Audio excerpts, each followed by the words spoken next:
जय निताई, जय राधेश्याम, जय निताई, जय निताई।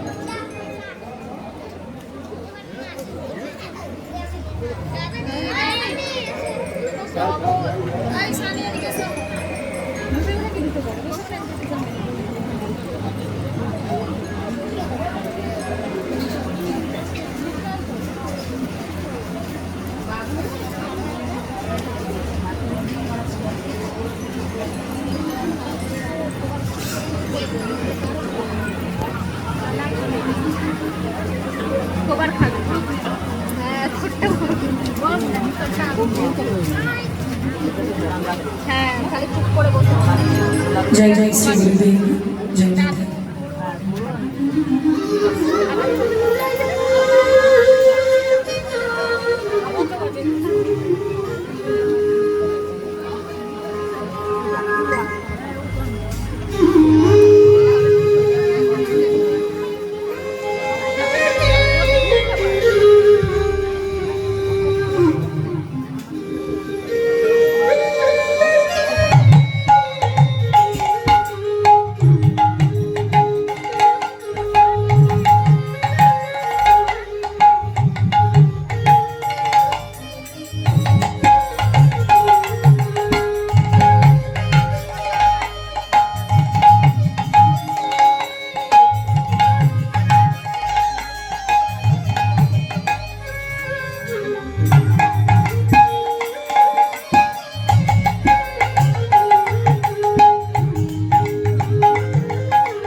আছে বাবার সাথে এসেছে তো।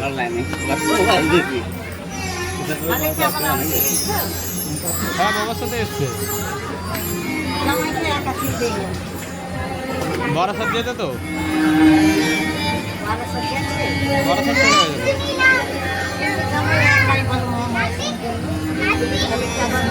কি জানি বলতে পারলাম না, আমাকে তো বললো মাম যাবে, তাকে তো কোড়া থেকে নিয়েছে রেডি করে রেডি হতে হবে,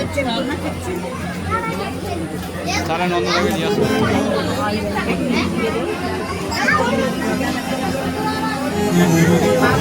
কেন আমিও ছিলাম নি, আমি এতে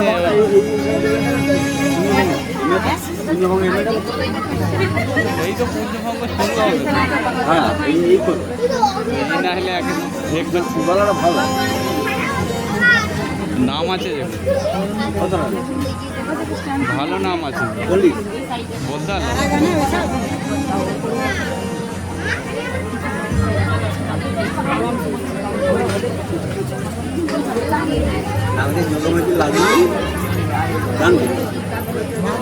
হ্যাঁ লাগবে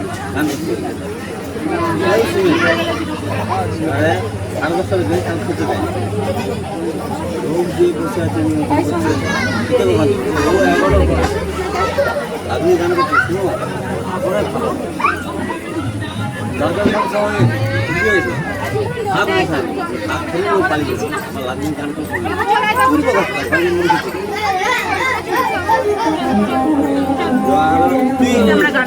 ভাই কোথায় ঘর বাড়ছে মরি গান গান আমার শুনতে ভালো লাগে একটা শুনতে ভালো লাগে ভালো লাগে আর আমার বউ সবাই এখানে খেয়ে পালিয়েছে আর আমি হলে যে আমার পুরো আমি এখানে যাচ্ছি আমি হাঁ করে বলছি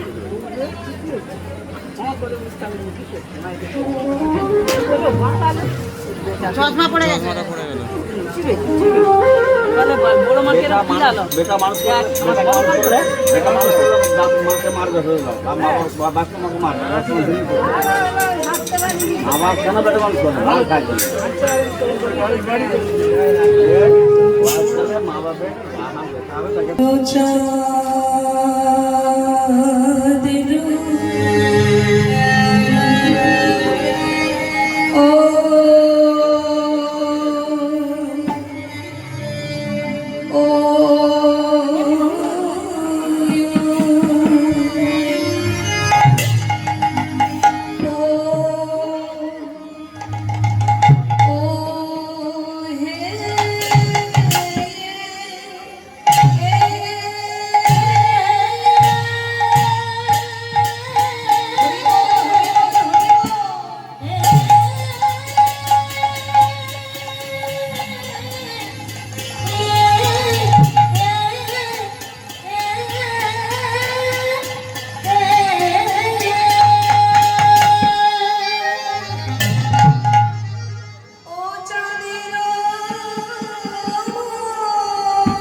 উপস্থিত সকল সাধুকে বৈষ্ণব ও আমার রাধারানীর অংশ সম্প্রদায় সকল মাতৃবৃন্দের শ্রী চরণে এবং আজকে যে আয়োজন করতে যিনি তার পুত্রের মানসিক উপলক্ষে এই নববৃন্দাবন তৈরি করেছেন, যেখানে অগণিত ভক্তবৃন্দের প্রসাদের আয়োজন এবং আমার মতো একটা অধম কীর্তনিয়াকে আপনাদের মতো ভক্তের শ্রী চরণে জায়গা করে দিয়েছে। সেই কর্তৃপক্ষের শ্রী চরণে এই অধমা কীর্তনিয়া সুচিত্রা মালিনী সাউ এবং তার ক্ষুদ্র সম্প্রদায়ের তরফ থেকে আপনাদের প্রত্যেকের যুগাচরণে জানাই অসংখ্য অসংখ্য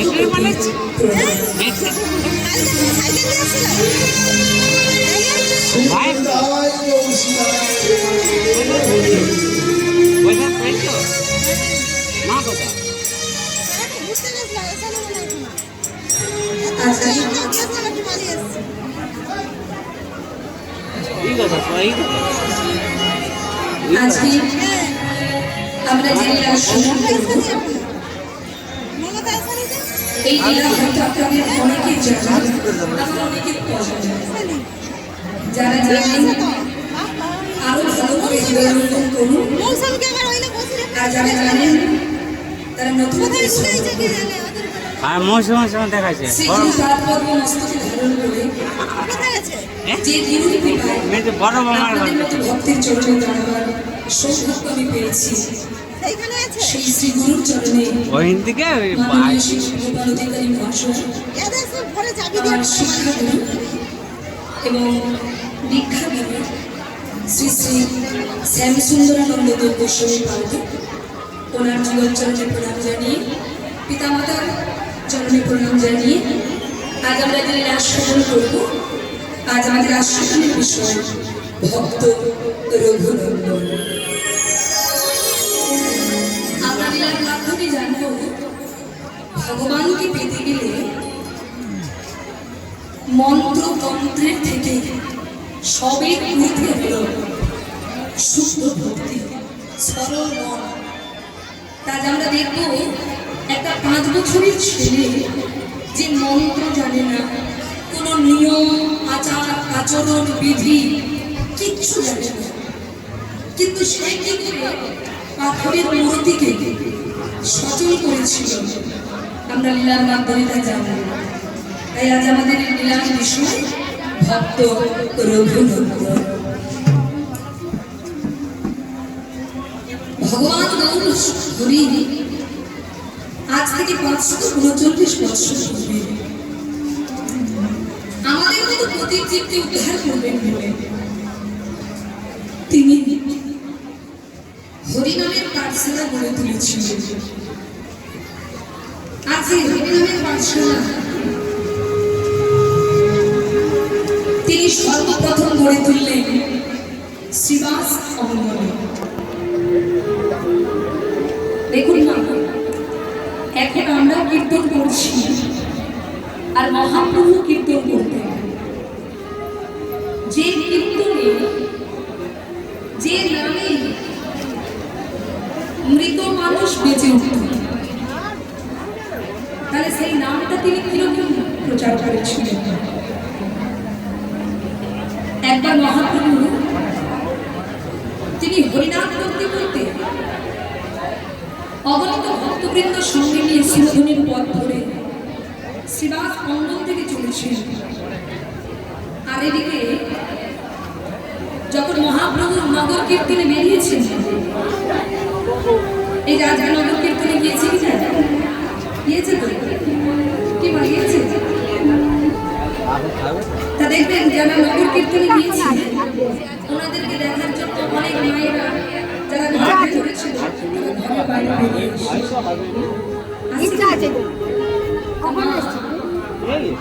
আমার মহাপ্রভু তিনি যখন কীর্তন করে পথ দিয়ে যেতেন, তার সাঙ্গপাঙ্গ তো পারিসম্পর্ক ছিলই, কিন্তু মহাপ্রভু যখন কীর্তন করতে করতে যেতেন, সেই নামের এত আনন্দ, সেই নাম শ্রবণ করবেন বলে সব মায়েরা পথের ধারে সারি সারি হয়ে দাঁড়াত, কীর্তন শুনবেন, মহাপ্রভুর বদলে হরিনাম শুনবেন। তো আজকে কি ঘটেছে দেখুন, মহাপ্রভু হরিনাম করতে করতে যাচ্ছে, আর এক ভক্ত মা, তার ইচ্ছে হচ্ছে কীর্তনে যাবে, কিন্তু বাড়ির যে কাজ, কি গো আপনারা এসেছেন সমস্ত কাজ গুছিয়ে, বা কারোর উপর কাজের দায়িত্ব দিয়ে, বৌমার উপর দায়িত্ব দিয়ে চলে এসেছেন, তা যাদের কেউ নেই দায়িত্ব নেবার, তাদেরকে তো নিজেদেরকেই সব কাজ করতে হবে। তা সেই মা কি করেছিল, মহাপ্রভু যখন হরিনাম করতে করতে যাচ্ছেন, ওই মায়ের মনটা চলে গেছে হরিনামের দিকে, মনটা চলে গেছে হরিনামের দিকে। আর এদিকে সবজি আঙিনা করছে, কি করছে মা, রান্না করবে তো, তাই সবজি আঙিনা করছে। সবজি আঙিনা করতে করতে এমন কীর্তনে মন দিয়েছে, তার পাশে যে তার 1.5 বছরের ছোট ছেলেটি চলে এসেছে, ওই যাদবাচার্যের স্ত্রী সত্যবতী কিন্তু বুঝতে পারবে না, ওই যাদবাচার্যের স্ত্রী সত্যবতী বুঝতে পারলেন না। তিনি হরিনামের দিকে মন দিয়ে যখন ওই সবজিটা আঙিনা করছেন, এক এক করে সবজিগুলো আঙিনা করতে করতে, আর ওই ছেলেটাকে কুমড়ো মনে করে বটিতে কেটে ফেলেছে।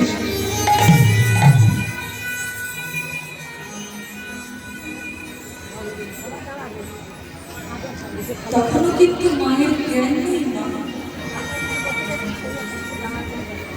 হাত চলছে কিন্তু মন চলে গেছে ওই কীর্তনের দিকে। বটিতে তার ছেলেটাকে কেটে ফেলেছে, এবার কেটে টুকরো টুকরো করে রান্না করতে উনুনে বসিয়ে দিয়েছে। রান্না করে গেছে, আর তার মন আছে সে কীর্তনের দিকে, মহাপ্রভু হরিনামের দিকে। এদিকে যাদবাচার্য ঘরে প্রবেশ করে দেখতে পেলে চারিদিকে রক্তের বন্যা বইছে রন্ধনশালায়। আর যখনই রন্ধনশালায় রক্তের বন্যা দর্শন করেছে, অমনি যাদবাচার্য চিৎকার করে বলল, সত্যবতী, সত্যবতী,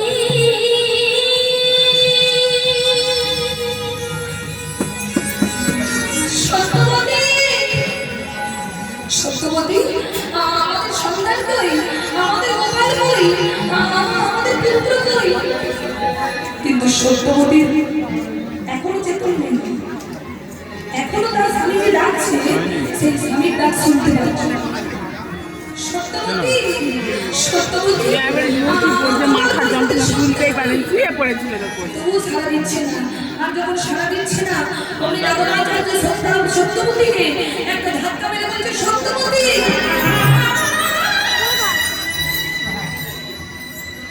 আমাদের পুত্র কই, হ্যাঁ, আমাদের সন্তান কই।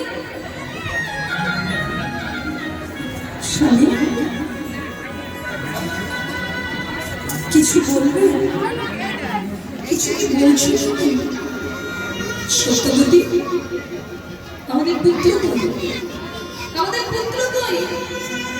পুত্র কেন, ও তো খেলছে, খেলছে, কোথায় খেলছে? এই রন্ধনশালে এত রক্ত কিসে? কি বলেছো তুমি? এত রক্ত কোথা থেকে এলো? তাই তো, এত রক্ত কোথা থেকে এলো? আমাদের পুত্র কই? অমনি ওই যে রন্ধন করতে বসেছিল মা, ওই পাত্রটিকে লক্ষ্য করলেন, ছেলের মাংসকে কেটে টুকরো টুকরো করে রান্না করতে বসিয়েছে। আর যেই না যাদবাচার্য দেখতে পেয়েছে, অমনি বললেন, রাক্ষসী,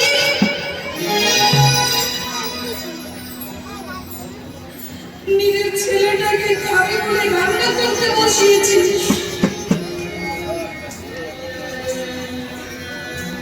নিজের ছেলেটাকে এমন করে কেটে ফেলেছিস,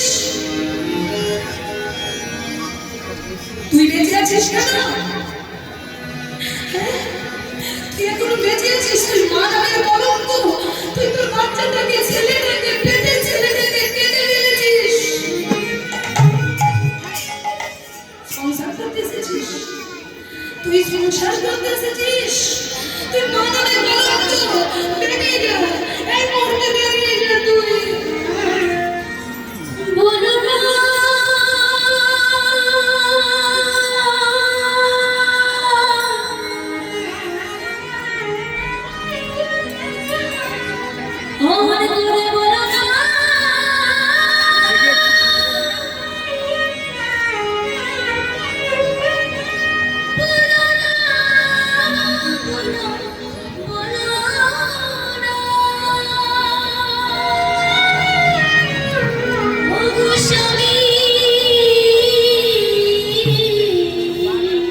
বলুন তো ভাইরা, কোনো মা কি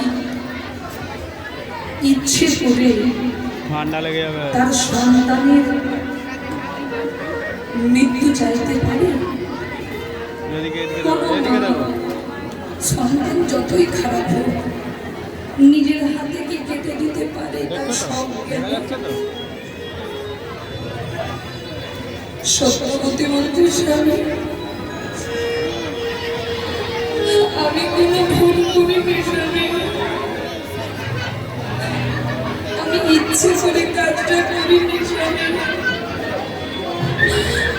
তুমি আমাকে ক্ষমা করে দাও, আমি ইচ্ছে করে কাজটা করিনি, আমি ইচ্ছে করে কাজটা করিনি স্বামী। আমি আমার এই হাত দুটো দিয়ে আমার পুত্রকে কেটে ফেলেছি। স্বামী, আমার কোনো দোষ নেই স্বামী। শোন, তুই মা নামের কলঙ্ক না, আমাকে এমন করে বলো না স্বামী, আমার কোনো দোষ নেই। তাহলে দোষটা কার? দোষ হলো ওই গৌর হরির। অন্যায় করেছে গৌর হরি। গৌর হরি কি করে অন্যায় করলো? স্বামী, গৌর হরি যদি এমন মন মতন হরি নাম না করত,